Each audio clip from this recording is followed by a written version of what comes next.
بسم الله الرحمن الرحيم الحمد لله رب العالمين والصلاة والسلام على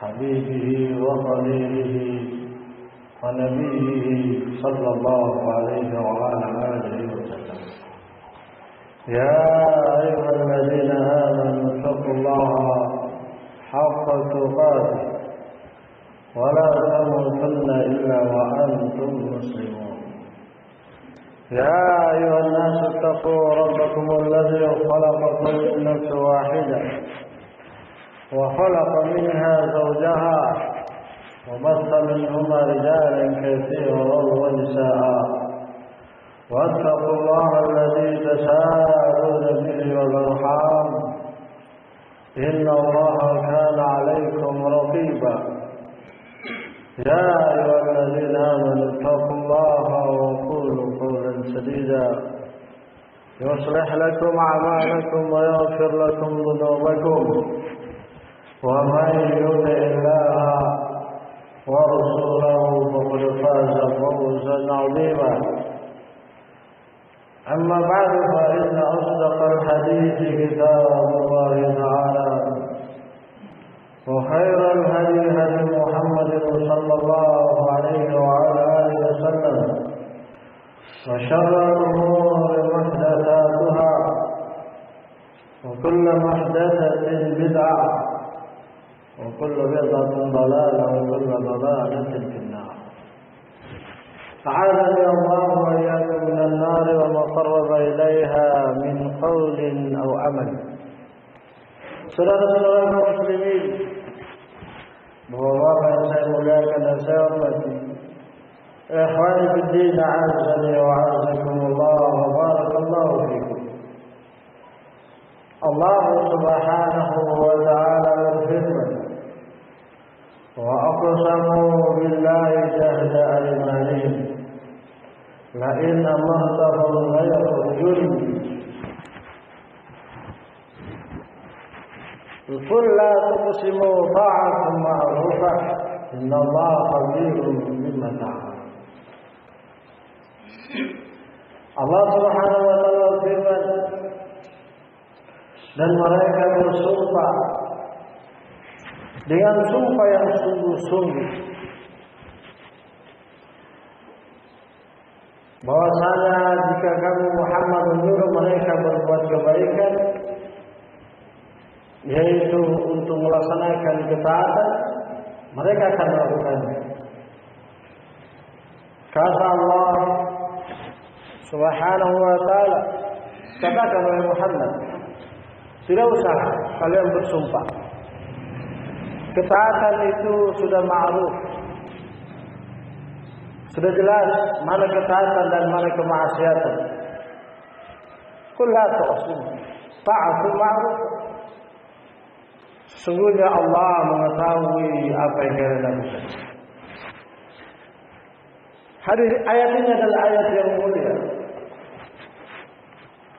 yang banyak faedah disebutkan oleh para ulama, sekaligus nasihat, petuah, bimbingan, dan sekaligus pedoman hidup bagi kita sebagai mukmin, dan sekaligus berhati-hati dari orang-orang yang disindir oleh Allah Subhanahu wa taala. Dan ayat tersebut yang faedahnya adalah sebagai berikut. Yang pertama, ayat ini menjelaskan bahwasanya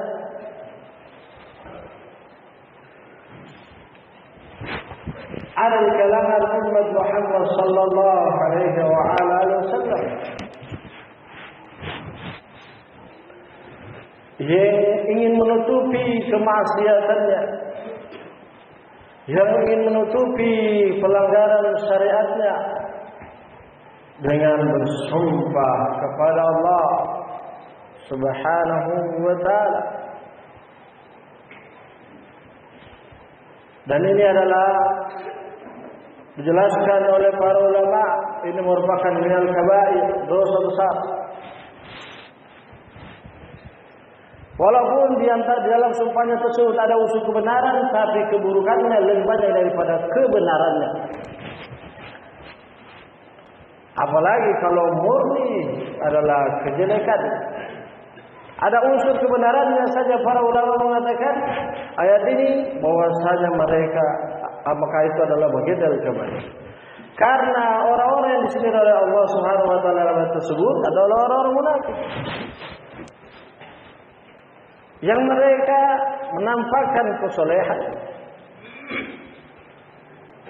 Nah, namun ketika kesolehan tersebut terdapat aib padanya, Allah menegur mereka melalui Rasulullah sallallahu alaihi wasallam. Dia mengatakan, kalau kamu beritahu dari dulu ke ini, kami akan lebih memperbagus lagi. Berikan kami kesempatan. Ya subhanallah. Itu faedah pertama dalam ayat tersebut. Kemudian faedah yang berikutnya dari ayat tersebut bahwasanya bersumpah dengan nama Allah terhadap kejelekan yang dilakukan, walaupun kejelekan tersebut tercampurkan dengan kebenaran, maka ini termasuk pelanggaran syariat. Misalnya, demi Allah, saya tidak melihat. Padahal setelah ditelusuri lebih seksama dengan tenang, dia lihat tapi sebentar. Tapi dia sudah terlanjur bersumpah dengan nama Allah. Maka ini termasuk dari minal kabair. Nah, karena namanya sumpah kepada Allah Subhanahu wa taala, itu benar-benar suatu perkara yang Allah Subhanahu wa taala menjadikan agung sekali. La yu'akhidukum Allahu bil-laghwi fi aymanikum, walakin yu'akhidukum bima aqadtumul aymana fakaffaratuhu ta'am al-ayah. Allah tidak menghukum dengan sumpah kalian dengan nama Allah yang main-main. Tapi Allah menghukum kalian dengan memakai nama Allah yang kalian bersungguh-sungguh di dalamnya, ternyata keliru. Nah, ini berbahaya. Jangan menjadikan nama Allah untuk bersumpah, ternyata bukan kebenaran yang 100%. Ada unsur kemaksiatan, ada pelanggaran syariat. Allah Subhanahu wa taala mengatakan, "La tuqsimu." Katakan Muhammad, jangan bersumpah. Ta'atul ma'rufah, kebenaran sudah jelas, kebatilan sudah jelas, ketaatan sudah jelas, kemaksiatan sudah jelas. Kemudian faedah berikutnya dari ayat tersebut, Allah Subhanahu wa taala menjadikan bahwasanya patokan kesolehan adalah bukan dengan sumpah, tapi dengan ketaatan yang sudah digariskan oleh Allah, menjalankan dengan sebenarnya. Dan kemudian yang kedua, menjauhi apa yang sudah Allah syariatkan dari pelanggaran syariat. Jadi tidak butuh untuk sumpah, karena ketaatan sudah jelas. Ini ketaatan, ini kemaksiatan, ini punya yang tidak melanggar aturan, dan ini yang melanggar aturan. Nah, sehingga sumpah tidak dibutuhkan. Apabila sudah jelas bahwa ini adalah ketaatan, jalan ketaatan, dan ini adalah jalan kemaksiatan. Kemudian faedah berikutnya dari ayat tersebut, bahwasanya Allah Subhanahu wa taala memberikan kepada kita solusi dalam kehidupan sehari-hari. Dalam bermuamalah adalah apa yang nampak dari zahir. Apabila zahir itu sesuai dengan syariat, itu kita bermuamalah dengannya. Apabila yang zahir dalam muamalah tersebut zahirnya melanggar syariat, kita bermuamalah dengannya. Adapun urusan yaitu mereka bersumpah bahwa tidak begini, itu nanti perkara di akhir. Silakan dia melakukannya. Sebagaimana orang munafik, bahwasanya kami tidak pergi berjihad, yaitu begini. Kalau engkau menyuruh kami akan pergi berjihad. Masya Allah. Tapi zahirnya mereka tidak berjihad. Kalau kadang sudah ada perintah dari Allah Subhanahu wa taala. Setelah sudah selesai jihad, mereka baru beralasan yang berbagai alasan. Allah menyuruh mereka, jangan kau percaya sumpah mereka. Karena ketaatan sudah jelas, amal muamalah dan dohir. Nah, maka itulah kita diperintahkan oleh Allah Subhanahu wa taala di dalam muamalah terhadap orang itu dengan apa yang zahir, dengan bukti-bukti. Tidak butuh dengan sumpah-sumpah atau korina-korina yang bukti kalau sudah jelas. Misalnya, kalau sudah terbukti bahwasanya memotong. Kalau sudah terbukti mencuri, bagaimanapun sumpahnya, ya sudah diamankan uang tersebut. Nah, tidak butuh dengan sumpah, tidak butuh dengan pengakuan, tidak butuh dengan apa ini. Kalau dia bisa mendatangkan bukti bahwa dia mencuri, silakan. Kalau dia tidak bisa mendatangkan, hukum sesuai dengan apa di rumah mereka sesuai ini. Adapun urusan di akhir bahwa begini dia terpaksa apa semuanya, itu nanti di akhir silakan menggugat sama Allah Subhanahu wa taala. Nah, ini faedah yang penting bahwasanya Rasulullah sallallahu alaihi wasallam tidak menerima sumpah dari sebagian umat yang sama beliau ketika mereka mengatakan wa aqsamu billahi jahda iman. Mereka bersumpah dengan nama Allah Subhanahu wa taala, kalau engkau memerintahkan kami untuk menjaga ketaatan Muhammad, kami keluar. Kata Allah, nah seterusnya. Tak usah kau bersumpah. Ketaatan sudah jelas, pelanggaran salat sudah jelas. Allah menyuruh para rasul muamalah mereka dengan apa yang berikutnya. Kemudian faedah yang berikutnya. Dari hadis ini menunjukkan bahwasanya ada di antara umat Muhammad sallallahu alaihi wasallam di dalam menjalankan ketaatan dan menjalankan kemaksiatan dan menjauhi kemaksiatan nanti keadaan kepepet. Nanti sudah terdesak. Nanti sudah tidak ada jalan lain, barulah di situ dia bisa mau untuk menjalankan ketaatan, menjauhi kemaksiatan. Yang dijelaskan oleh Imam Ibnu Katsir ini menunjukkan ketidakikhlasan. Nah, maka hati-hati kita di dalam menjalankan ketaatan dan menjauhi kemaksiatan, nanti dipaksa, nanti terdesak, nanti tertimpa kesulitan, nanti tertimpa musibah atau lain sebagainya, atau terbongkar dulu aibnya. Na'udzubillah, Allahumma sallim. Maka kita waspada. Ayat ini sebagai nasihat bagi kita semua. Makanya Allah Subhanahu wa taala mengatakan afala yatadabbaruna al-Qur'an am ala qulubin aqfaluha. Tidakkah mereka memahami, mentadabburi dan mempelajari Al-Quran, ataukah di dalam hati mereka ada kunci yang mengunci hati mereka untuk belajar Al-Quran? Ya, dijelaskan dalam tafsirnya bahwasanya tidak sedikit dari umat Muhammad sallallahu alaihi wasallam tidak paham di dalam syariat mereka kecuali ketika mereka sudah terdesak, ketika mereka sudah merasakan kepedihan, malapetaka, bala, ujian dan cobaan, barulah mereka mau mempelajarinya dalam keadaan waktu sudah semakin mepet. Maka janganlah heran kalau banyak kau saudara-saudara kita kaum muslimin, walaupun mudah-mudahan Allah mengampuni mereka, nanti sudah menjelang di saat-saat mereka sakit-sakitan sudah mulai semangat mendekatkan diri kepada Allah. Di dalam mereka sudah tidak bisa, sudah lemah nih, mereka baru memulai konsentrasi mempelajari Al-Quran dan Sunnah. Atau mereka sudah mulai ciri-ciri tanda-tanda kemajuan tubuhnya, sudah mulailah semangat berlama-lama tinggal di dalam masjid. Karena ayat tersebut. Kemudian ayat berikutnya dari ayat tersebut, yaitu bahwasanya Allah Subhanahu wa taala tidak akan menyesatkan umat hambanya, tidak akan menjadikan hambanya tersesat dan menjauh dari ketaatan Al-Quran dan Sunnah kecuali setelah Allah menjelaskan apa jalan ketaatan dan apa jalan selanjutnya. Dengan ayat tersebut. Nah, Allah Subhanahu wa taala berfirman, "Wa ma kana Allahu liyudilla qauman ba'da in hadahum hatta yubayyana lahum ma yattaqun. Inna Allah bikulli syai'in alim." Allah tidak akan menyesatkan suatu kaum. Allah tidak akan menjadikan suatu kaum itu tersesat sampai Allah sudah menjelaskan jalan-jalan hidayah.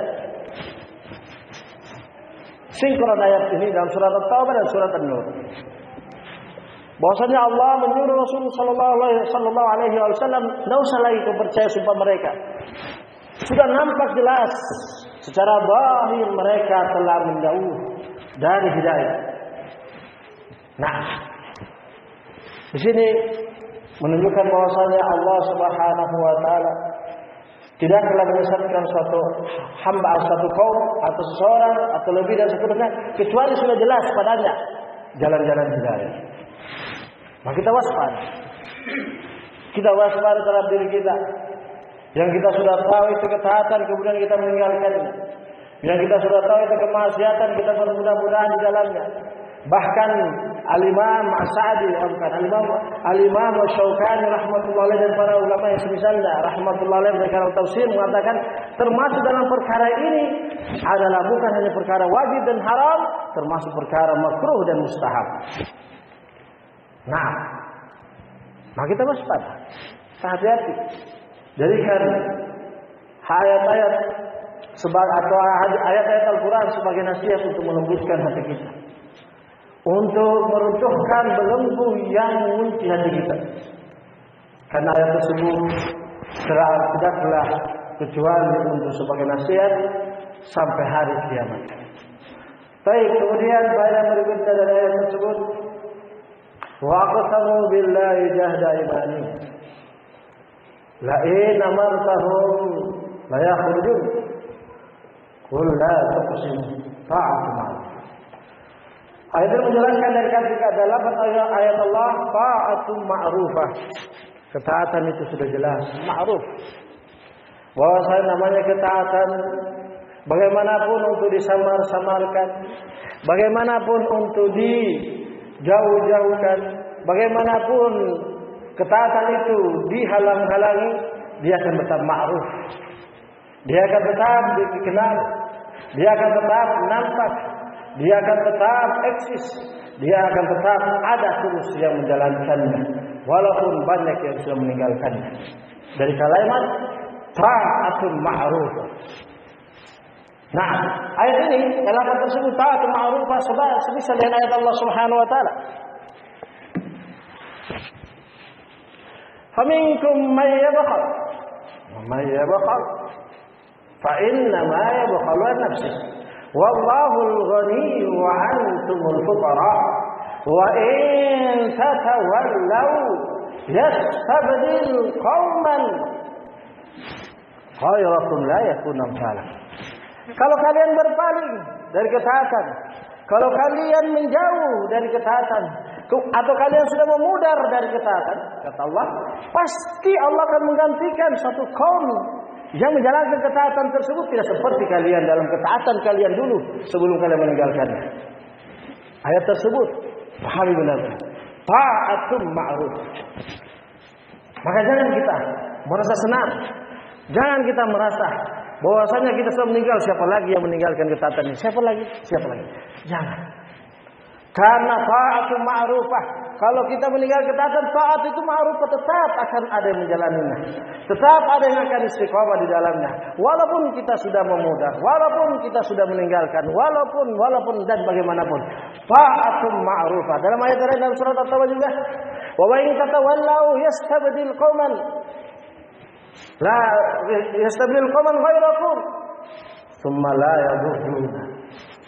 Kalau kalian berpaling, Allah akan menggantikan suatu kaum yang tidak seperti kalian dan tidak akan memberikan madarat apa yang kalian tinggalkan tersebut. Kemudian ini menunjukkan nasihat dari kita bahwa ta'atun ma'rufah. Iya betul. Salat dari awal disyariatkan sampai sekarang ada yang gugur, ada yang tetap eksis dan tetap istiqomah sampai ajal kita menjumpa. Walaupun ada yang gugur.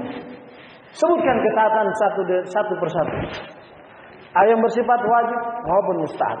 Ketaatan yang dalam menjauhi yang haram dan yang makruh. Sebutkan satu persatu. Ada yang eksis dan terus ada eksis. Ada yang meninggalkan, ada lagi yang menggantikan. Ini sunnatullah. Tapi sunnatullah ini jangan kita termasuk sunnatullah yang jelek. Yaitu termasuk orang-orang yang Allah menggantikan kita dengan kaum yang lebih baik dari kita. Na'udzubillah. Ini lebih baik apa lebih buruk daripada kita dikenal manusia ketika kita meninggalkan dunia dengan nama baik, tapi nama baik dalam hidup kehidupan dunia. Nama baik dalam muamalah dunia ini, tapi dengan ta'atu ma'rufah yastabilil qauman ghairakum thumma la yakun amsalakum. Ini nama baik yang rusak di dunia dan akhirat. Itu tadi cuma nama baik di dunia, belum tentu di akhirat. Misalnya pahlawan nasional, harum dengan mereka, tapi belum tentu dari tinjauan syariat. Maka kita berhati-hati, jangan sampai umur kita ukir dengan ketaatan yang kita sudah lakukan, kemudian kita memudar, kemudian kita meninggalkan, digantikan orang lain posisi tersebut ketaatan yang kita rutin melakukannya, kemudian kita memudar. Walhamdulillah.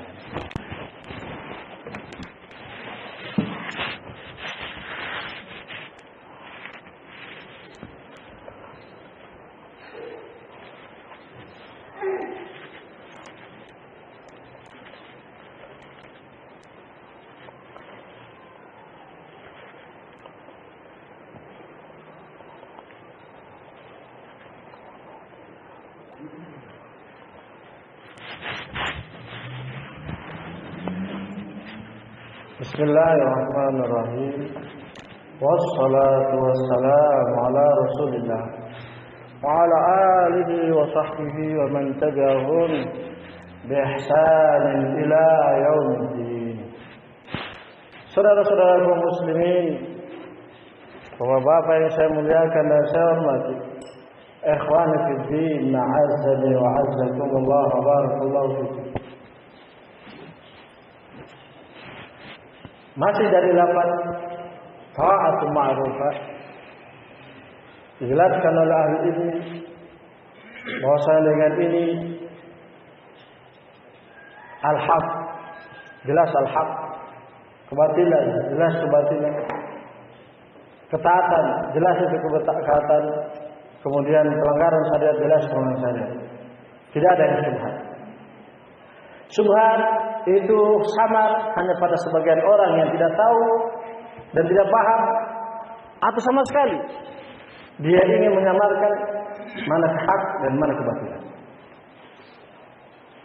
Nah, innal halala bayyinun wa innal harama bayyinun wa bainahuma umurun mushtabihat la ya'lamuhunna katsirun minan nas. Karra'i yar'a hawla al-himar yushiku an yuqadu. Perkara halal sudah jelas, ketaatan sudah jelas, yang haram sudah jelas, pelanggaran syariat sudah jelas. Yang diantara keduanya ada banyak yang samar bagi kebanyakan manusia. Siapa mereka? Yaitu seperti Rasulullah sallallahu alaihi wasallam dalam riwayat Bukhari Muslim, hadis Abdullah bin Mas'ud radhiyallahu taala, yaitu banyak yang tidak paham seperti yaitu pengembala kambing, yang dia mengembala kambing di ujung jurang.